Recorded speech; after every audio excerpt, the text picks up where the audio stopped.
If you go past, next time you're on the way to the footy, and you go over the bridge here, have a look to your left and right as you go through the concourse of the railway station. There are a spectacular set of honour boards there that document the service of employees of the South Australian Railways, over 3,500 of them. That there was anybody left to run the railways is a bit of a surprise, but they seem to have managed. On the eastern wall, I'm sorry about the quality of that photo, it was taken on my iPhone, but it tells the story of three men, three quite distinguished men. I'll just touch on two of them quickly because time is of the essence. The first was Major Stan Watson. He was a senior engineer in the South Australian Railways, and he was responsible for, amongst other things, erecting the pier, which was called Watson's Pier at Gallipoli, that allowed all the stores to be taken across and the casualties taken off. And he was the last man to leave the peninsula when they evacuated. Resumed his career in South Australian Railways and was a great contributor to public life generally. The other guy is Corporal Phil Davey. He won a Victoria Cross. He'd been a boilermaker in the South Australian Railways and distinguished himself in northern France. The point is though, there's three stories documented there. There's 3,500 that remain to be told, and the information is there. Right now, as I said, the data there's a lot of public data. We're going to scrape a lot of that, that's a term for data miners, and load that into our database, and we've already done it. We've got the entire World War I database embarkation roll, 350,000 names sitting in the background, and then we have to do a bit of matching, join them up, and then enliven those names. But what will really differentiate this project, that does anyway, is the fact that people will be able to add their own material, from stuff held in grandma's shoebox stuck in the attic, or some other storage repository around the house. That's not survivable, and it's not going to go the distance. So we want to do something about that. The other thing about it is every time you pull a bit of information, you find more connections. And that photograph, instead of just being concerned with the guy on the bottom right, all of a sudden we've got a lead on the other four. Photographs that may not exist elsewhere. So this thing's about four key elements: education, commemoration, community engagement, and accessibility. We've got kids at school now studying under the national curriculum of learning about our role in conflict. They learn a hell of a lot better if you can give them local context, and there's stories in every community. So we want to stimulate activity to get families out there, to get students to go. If you go visit France or somewhere like that, one of the most illustrative things you can do is pick a name off the local war memorial and research it. This guy here is an example. He was the pharmacist at Mount Gambier Hospital. We've got wonderful records on him. He was a prolific letter writer. I must say though, they're a bit maudlin because throughout the theme of his letters towards the middle of 1918, he repeatedly used the expression that he felt himself being drawn closer to the cannon's mouth. And indeed, that's what happened to him. He was killed in northern France just before his fiancée was also serving in the nursing service. She was working on hospital shifts, and she was a nurse at the Mount Gambier Hospital. They met in England once. They were due to meet again in October 1918, but Jack McInerney never made it. The point is, these stories are everywhere, and they can be told, and they can be shared. Jack McInerney's story was locked away inside the War Memorial, because his brother had given all their documentation to the War Memorial in the 1920s. Perfectly laudable, and the War Memorial is a wonderful repository for all this stuff, but it does not have the capacity to get it out there. So what we're going to be is the fingertips of the War Memorial into the community. This would be well known to many of you. And just to give you an example of some of the stories that sit behind this, I'll just use this memorial as an example. For those of you who are interstate visitors, this spectacular memorial exists just in the near eastern suburbs here, and it's flanked by 2 avenues of trees, under which there's a brass plaque commemorating the men on that memorial. Now, their stories risk being lost, although Burnside Council is now doing something about it. It's a wonderful precinct, and it's a magnificent statue. By the way, for those of you who've got an interest in this sort of thing, that the sculptor of the bronze sculpture at the top there is the same guy who built the dioramas in the War Memorial, and that character is actually lifted from one of the dioramas and presented in a very spectacular manner there as a bronze sculpture. But let's have a look quickly at one of the names. Up the top here we've got Lieutenant A.C. South. So we did a bit of digging, And as always, you turn up a gem. And here's the gem. His real name is Schmelzkopf. He's one of, hundreds, probably thousands of German, people of German descent who enlisted in the AIF. It's a fantastic untold story. But this just sort of touches the edge of it.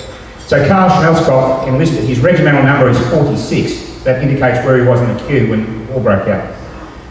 He enlisted in the 3rd Light Horse, went to the Western Desert in the Middle East, and he was at the Battle of Beersheba, which is probably well known to many of you, where he was quite seriously wounded, shot through the mount, but in the process of that won a military medal. Now, at about that time, his parents back in Australia changed their name. I think, from the records I can see, to his mother's maiden name, which was South. Now, he was under 21, so his name got changed whether he liked it or not. So it's a remarkable story. Now, the problem here is he's dropped off the grid, though, after he's come back from war service. He finished up, he qualified as a pilot and was commissioned, flying with one squadron in the Middle East, very briefly. In fact, he didn't quite make war's end when he qualified. But like I said, one of many stories. I just want to take you through a couple of others. This one, I've got a soft spot for, because that image was the very first one we put on this website. We tracked him down. His name is Arthur Abraham Jacobs, but he anglicised his name to Arthur Adrian. He was one of a family that emigrated from London. He had 3 brothers, and his parents were variously the licensees at the Saracen's Head and the Colonel Light pub in town, all of which we've been able to pull together. Now, all 3 of his brothers enlisted, and Arthur was, again, his regimental number was 66. So, very early in the queue, served at Gallipoli, lasted almost the whole way through, and then was seriously wounded. And like so many of these men, as you discover, they were wounded not once, but twice, 3 times, and they kept going back to the front. And he duly came back to Australia, recuperated, went back to the front, but was killed at Passchendaele. And one of his brothers was serving in the same battalion, just metres from him when he was killed. His Red Cross record makes pretty poignant reading. Blown to pieces, nothing left to bury. However, there was, because I took a photo of his grave 2 years ago when I was in France. He declared his religion as Anglican, but he was actually Jewish, and that element of the record has been rectified, and his headstone has a Star of David and some stones glued to the top of the headstone, as is the Hebrew practice. So there's a million stories there, and we want to help people tell them. This one's also quite close to me. This is the father of a very good friend of my wife's, and his name is Tom Tobin. He was a police officer, another great yarn. It was a big unit, 6'4", which is big for the time, and he was the police heavyweight boxing champion 3 years in a row. He wrote a wonderful memoir. When war broke out, he had a long-held ambition to be a pilot, having seen Jimmy Mollison fly over his home in Ceduna in the early 1930s. War gave him the opportunity, and he put his hand up. The problem was the police commissioner wouldn't release him because they were controlled by the Manpower Act and a protected occupation. So he got himself in a bit of strife when he was presented with the heavyweight boxing belt for the 3rd time. He put the question straight to the commissioner. And he was a First World War hero, Brigadier Raymond Lean. Anyway, he got into more trouble than Ned Kelly, and he decided the only response was to go AWOL. So he did, and the police issued an apprehension order for him. And he took off to Western Australia and enlisted. In due course, he became a Lancaster pilot, and he recorded the 30 missions that he flew with his crew, got them there and back safely 30 times, something very few others in his squadron managed to achieve. The loss rates amongst these guys are it's just hideous. When you look through the logs, he kept a wonderful logbook. And we've turned that into little stories for each of the missions that he flew. And I suppose with some amusement, we can record the following fact. When he came back from the war, he was decorated with the Distinguished Flying Cross, resumed his duties with the South Australian Police, and in due course, the gazettal of his award was announced, and he sought a day off to go to Government House and be invested with his award. The police refused. Only for a little while. The newspapers got hold of it, and there was stirrings in police headquarters, and he was duly released to go. And can I tell you, there's a wonderful end to this story. We've located his heavyweight boxing championship belt. It's in police headquarters. So we want to reunite his family with that for a bit of a photo opportunity a bit further down the track. The point of all this, though, is it illustrates that these stories won't get told and they'll be very quickly lost. That information that we compile that story is in a box under Tom's daughter Jane's bed, basically. And while she values it, as time goes on, the connection, the personal connection and so on is diminished. This gives us an opportunity to capture it and store it for all time. There's no other application like this at the moment. It may happen in due course, but it's unique and its capability is enormous. We're focusing on South Australia because that's the limits of our capacity at the moment. But the same process can be applied far wider. So at the moment, we're, as Peter alluded to, we're in fundraising mode. We've had precious little success at the moment with public funding for a whole host of reasons. A lot of people who don't know much about the project, particularly unfortunately decision makers in Canberra and so on, seem to think this replicates stuff that's being done somewhere else. I can tell you nothing like this exists anywhere else. The upside is we've established a great relationship with the War Memorial through Dr. Brendan Nelson. And a number of people here were in the room recently when he addressed the Australia-Israel Chamber of Commerce and gave one of the best speeches about commemoration you'll ever hear. So we're looking forward to nurturing that relationship, but we've got to get better engaged with government. We've had a very modest amount of support to date, but we need more to make this run and more importantly to sustain it. We will be mobilising a volunteer army to support this, as was done when we compiled the original database. But as I said, we're out there at the moment, and Peter very kindly has joined our fundraising committee. A number of the people that are on it will be well known to you. Andrew Fletcher, the head of Defence SA, is chairing it. I've got Peter Williams from Marathon Resources, Bill Cochran from Clubs SA, and some of these men have got their own stories. Bill's uncle disappeared as a RAF pilot flying with the RAF in Burma, and we've been able to compile his story from family records.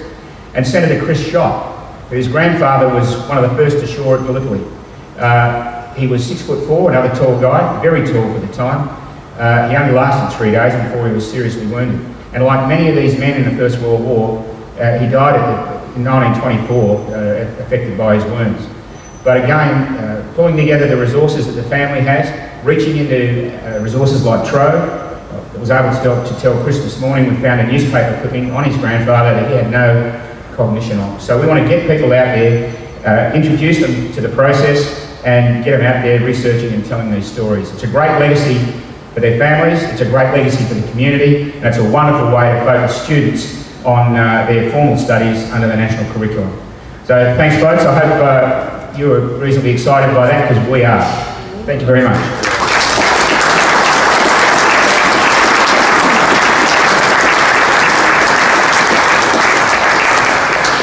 I'm sure there's a question or two in the audience for Steve.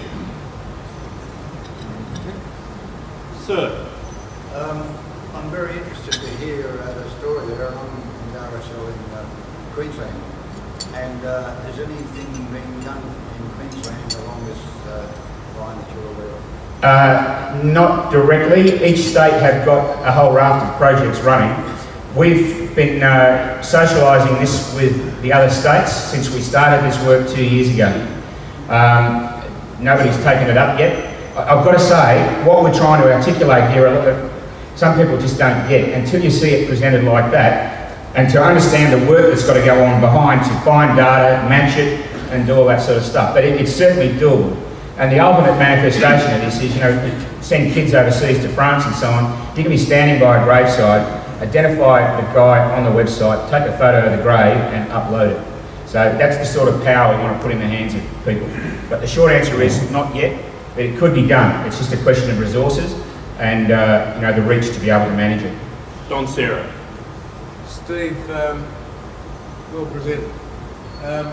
Last week we saw a very impressive presentation for the State Library, and they're doing an enormous amount of work on the whole Anzac thing.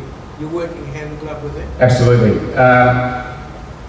The government's got an open data project, and we're looking to kind of collaborate with that. We're working particularly closely with the State Library. They've got a lot of images. We've got all the details behind them, so we're going to push them together. And a lot of the content in there already is state library images. So there's a lot more out there though to unearth, and some to unlock. You know, we want to get people to ring the War Memorial and see if they've got anything on their families, and just expose it and get a look at it and use it to tell a story. But collaboration is the key. We've got to work closely with DVA, with the War Memorial, and with people like the State Library in particular. Tony Roberts. Steve, I reckon you and your team are a national treasure. That's the first thing. Second thing is this. During this exercise, your people must go to many countries in the world where our people have died. In general, what's the reaction of those countries to people from Australia coming there to do what we do? Okay, people in this project actually haven't travelled anywhere, unless they've done it under their own steam. But as you know, I've done quite a bit of travel, and I'm going to